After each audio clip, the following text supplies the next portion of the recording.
karir Farhan Halim sebagai pemain voli profesional terus meroket dan musim baru nanti Farhan Halim itu akan bermain di Liga Jepang bersama Nagano Triden. Farhan Halim akan mengikuti jejak dari Doni Haryono dan juga Rifan Nurmulki yang juga di tahun-tahun sebelumnya pernah menjadi pemain andalan dari Nagano Triden di Liga Jepang.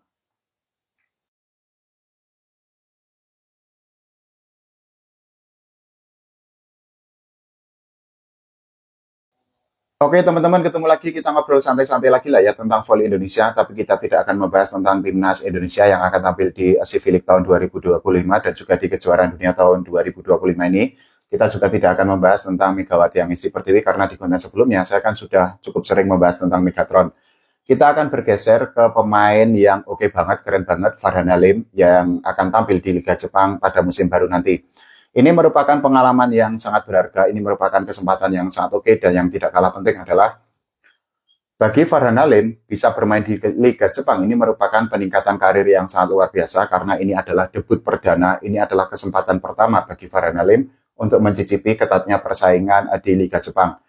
Kita sama-sama tahu lah ya bahwa bermain di luar negeri itu kan bukanlah yang pertama bagi Farhan Halim karena sebelumnya dirinya itu kan sempat bermain di Dubai dan juga pernah bermain di Liga Thailand.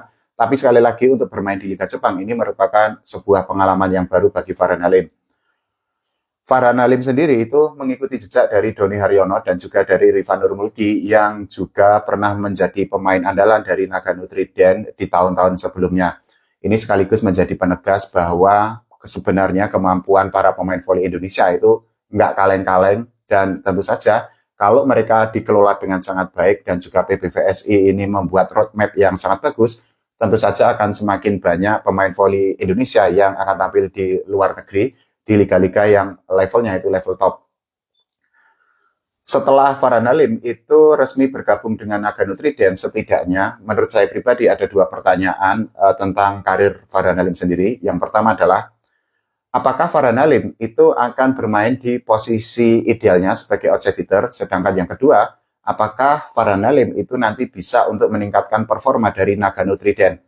Kita akan bahas yang pertama dulu, kira-kira apakah Farhan Halim itu akan bermain di posisi idealnya sebagai outset hitter, karena kita bisa berkaca dari Rifan Nurmulki. Rifan sendiri itu kan di musim kemarin itu tampil di Liga Jepang bersama Wolfsdog Nagoya, tapi yang perlu digarisbawahi adalah saat itu Rifan tidak bermain di posisi idealnya sebagai opposite hitter karena dirinya itu kan diplot sebagai middle blocker.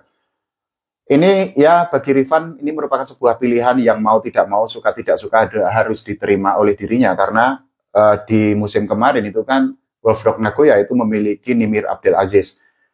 Ini rasional aja kalau Rifan harus bersaing dengan Nimir Abdel Aziz ya levelnya itu sangat jauh, sangat timpang sehingga akhirnya Rifan digeser menjadi middle blocker.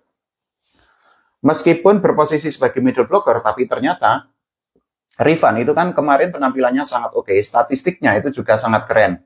Jadi di Liga Jepang sepanjang musim kemarin, Rifan Nurmulki itu bermain 49 kali dan selama Rifan itu bermain, Wolfsdog Nagoya itu bisa mendapatkan 38 kemenangan dan 11 kekalahan. Selain itu untuk set kemenangannya sendiri itu adalah 129, sementara set untuk kekalahannya itu adalah 61. Rifan itu juga di musim kemarin itu bisa untuk membantu Wolfsdog Nagoya sampai ke babak semifinal di Liga Jepang sebelum akhirnya dikalahkan oleh Santori Sunbird. Nah, pertanyaan untuk Farhan Halim, apakah dirinya itu akan bergeser menjadi pemain di posisi lain seperti middle blocker ataupun posisi lainnya atau justru tetap akan menjadi outside hitter? Nah, ini menjadi angin segar bagi Farhan Halim karena apa? Ketika Rifan membela Nagano Triden dan juga Doni Haryono membela Nagano Triden, saat itu kan memang mereka itu tidak mengalami perubahan posisi. Jadi Doni Haryono itu tetap dijadikan outside hitter, sedangkan untuk Farhan Halim itu tetap menjadi opposite hitter. Kemungkinan besar Farhan Halim besok tetap akan diplot sebagai outside hitter di Nagano Triden. Pertanyaan selanjutnya, apakah Farhan Halim otomatis akan menjadi pemain inti di Nagano Triden di Liga Jepang besok? Nah, ini juga sangat menarik karena Nagano Triden ini juga mendatangkan pemain asing yang juga berposisi sebagai outside hitter, namanya adalah Oskar Madsen. Ini usianya 25 tahun, pengalamannya cukup panjang, pernah bermain di Liga Prancis dan di musim kemarin dirinya itu bermain di Liga Ceko. Prestasi individunya juga oke karena di musim kemarin Oscar Madsen itu mendapatkan gelar individu yang sangat bergengsi sebagai outset hitter terbaik di Liga Republik Ceko. Tentu saja ini menjadi sebuah ya tantangan tersendiri bagi Farhan Halim kalau dirinya itu ingin mendapatkan satu tempat utama sebagai outset hitter di Nagano Trident. Belum lagi kalau Farhan Halim itu harus bersaing dengan para pemain lainnya karena beberapa pemain outset hitter di Nagano Trident besok itu adalah pemain-pemain lokal Jepang. Jadi ya kalau untuk pemain asingnya memang Farhan Halim itu hanya akan bersaing dengan Oscar Madsen.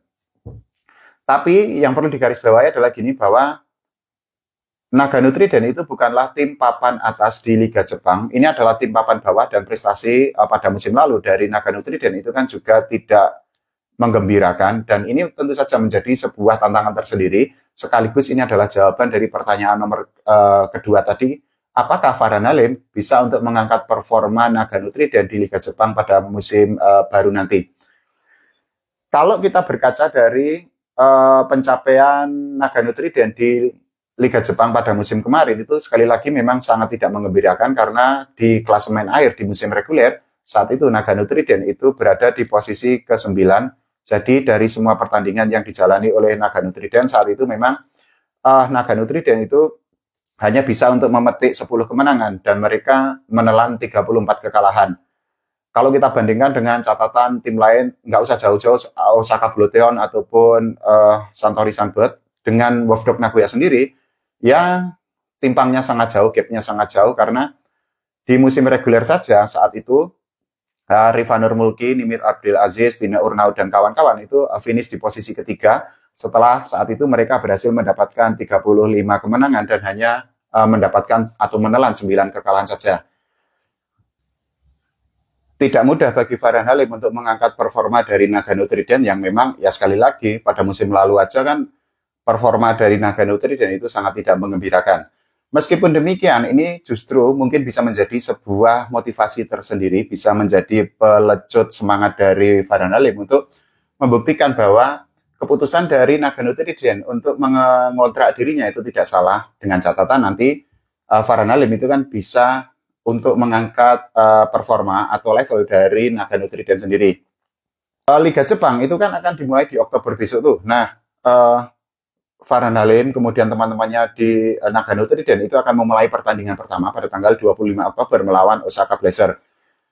Biasanya memang untuk pertandingan pertama mungkin ya masih ada chemistry yang kurang, kemudian juga kekompakan yang belum terbangun dengan baik, kemudian ada demam panggung, terutama untuk Farhan Halim yang akan menjalani debut atau akan menjalani karir pertamanya di Liga Jepang.